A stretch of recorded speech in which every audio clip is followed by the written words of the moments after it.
Jadi ingat ya, kejujuran ini penting. Apabila kita tengok muka kita dalam cermin, pastikan kita yakin bahawa muka yang kita nampak itu merupakan seorang yang jujur, seorang yang amanah, seorang yang akan mengatakan putih itu putih, hitam itu hitam, dan dia tidak boleh nampak semuanya dalam keadaan kelabu dan boleh ambil apa saja yang dikehendaki asalkan ianya sesuai dengan nafsu kita.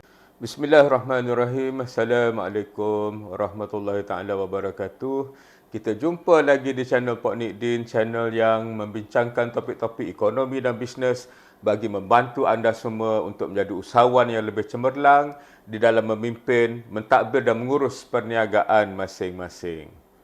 Jujurlah di dalam membuat penilaian ke atas pencapaian kita.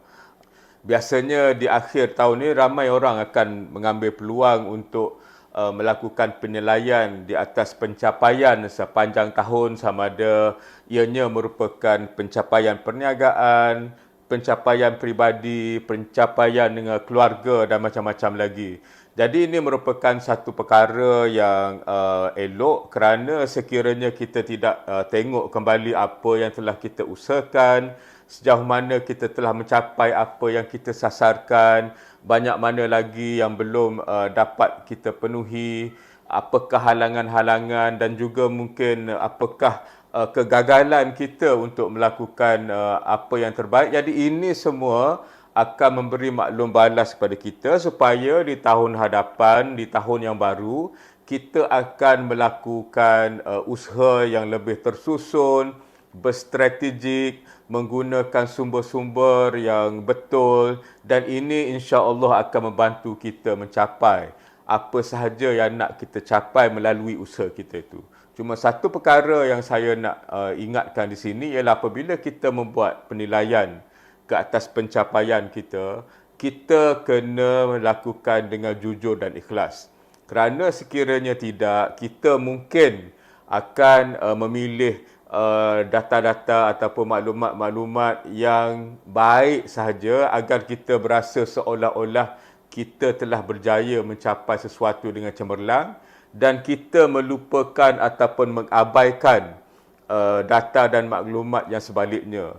Jadi ini macam kita nak menipu diri kita sendirilah. Mungkin dalam konteks penilaian prestasi perniagaan ataupun organisasi, misalnya kita boleh cuba untuk mencari asas-asas yang mengatakan kita telah berjaya, tapi dalam konteks peribadi, dalam konteks keluarga, adakah kita nak menipu diri kita sendiri, keluarga kita sendiri? Jadi kejujuran ini amat penting di dalam menilai prestasi. Sekiranya kita membuat penilaian ke atas diri kita dengan jujur, kita boleh nampaklah mana yang telah kita capai dengan cemerlang, mana yang pencapaiannya bagus tapi sebenarnya boleh ditambah baik lagi, mana yang gagal dan mana yang sememangnya kita telah mencuba tapi tidak ada hasil yang boleh kita rasa bangga dengannya. Jadi keseluruhan ini apabila kita nilai akan memberi kita maklumat dan pengetahuan berkenaan dengan pencapaian kita sebagai seorang insan, dan insya-Allah dengan adanya maklumat-maklumat itu kita dapat perbetulkan lagi di dalam tahun yang akan datang ini.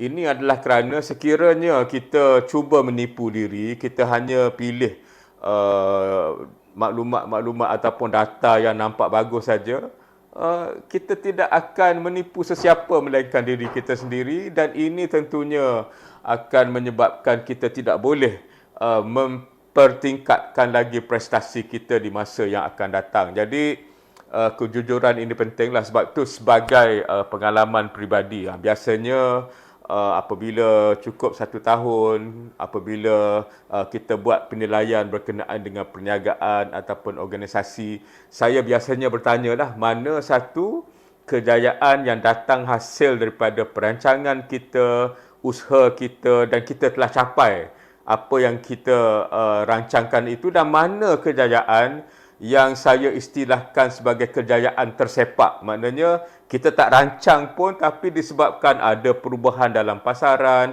ada perubahan dalam persaingan, kita dapat mencapai kejayaan menjangkaui apa yang kita rancang dan apa yang kita usahakan. Jadi kita kena jujur dalam menilai perkara-perkara ini, kerana sekiranya kita menganggap ianya merupakan kejayaan hasil daripada usaha kita, soalannya ialah adakah kita boleh mengulangi kejayaan yang sama di tahun hadapan.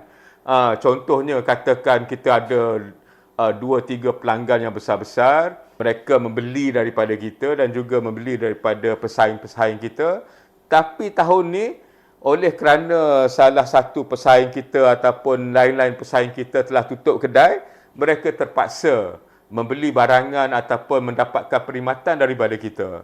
Jadi adakah ini bermakna di tahun hadapan mereka akan mengulangi pembelian itu, ataupun mereka akan cari pembekal-pembekal ataupun pemberi khidmat yang lain, kerana tahun ini mungkin mereka memerlukan masa untuk mencari orang lain selain pada kita. Jadi kalau kita syok sendiri dan kita anggap apa yang kita capai ini mutlaknya adalah usaha kita, jadi kita mungkin akan berangan bahawa tahun depan ianya akan menjadi lebih baik, sedangkan mungkin di tahun hadapan mungkin sebaliknya berlaku. Mungkin mereka akan dapat sumber-sumber baru yang mana mungkin produk ataupun perkhidmatan yang mereka dapati itu lebih baik daripada kita. Silap-silap apa yang dibeli daripada kita selama ini pun dia akan pindahkan pada pembekal yang baru tu. Oleh itu, apabila kita melakukan penilaian prestasi, lakukanlah dengan jujur, dapatkan data-data, maklumat-maklumat, analisa-analisa yang jujur. Sekiranya apa yang dikumpulkan ini menggambarkan bahawa kita masih belum berjaya dengan cemerlang, terimalah. Tengok balik di manakah tempat yang kita boleh perbetulkan usaha kita, tambah usaha kita, supaya tahun depan kita akan jadi lebih baik. Tapi sekiranya kita syok sendiri saja, dah rasa kita ni yang paling elok, yang paling baik, tentunya di masa-masa hadapan kita tidak dapat mengulangi kecemerlangan ini, kerana sekiranya sebahagian besar daripada hasilnya merupakan kejayaan tersepak seperti mana yang saya sebutkan tadi. Kita hanya dapat mengulangi apa yang ada dalam tangan kita saja. Jadi ini akan menyebabkan prestasi perniagaan kita, organisasi kita, malah diri kita sendiri tidak akan menjadi cemerlang di dalam tahun yang akan datang. Jadi ingat ya, kejujuran ini penting. Apabila kita tengok muka kita dalam cermin, pastikan kita yakin bahawa muka yang kita nampak itu merupakan seorang yang jujur, seorang yang amanah, seorang yang akan mengatakan putih itu putih, hitam itu hitam, dan dia tidak boleh nampak semuanya dalam keadaan kelabu, dan boleh ambil apa saja yang dikehendaki asalkan ianya sesuai dengan nafsu kita. Jadi semoga video ini memberi satu nasihat ataupun peringatan kepada kita semua di dalam kita menilai kembali prestasi di akhir tahun ini. Lakukanlah ianya dengan jujur, dan sekiranya kita perlu menerima hakikat bahawa ada banyak lagi perkara yang kita kena tambah baik, terimalah dan rancanglah supaya kita dapat mempamerkan prestasi yang lebih cemerlang di dalam tahun yang akan datang.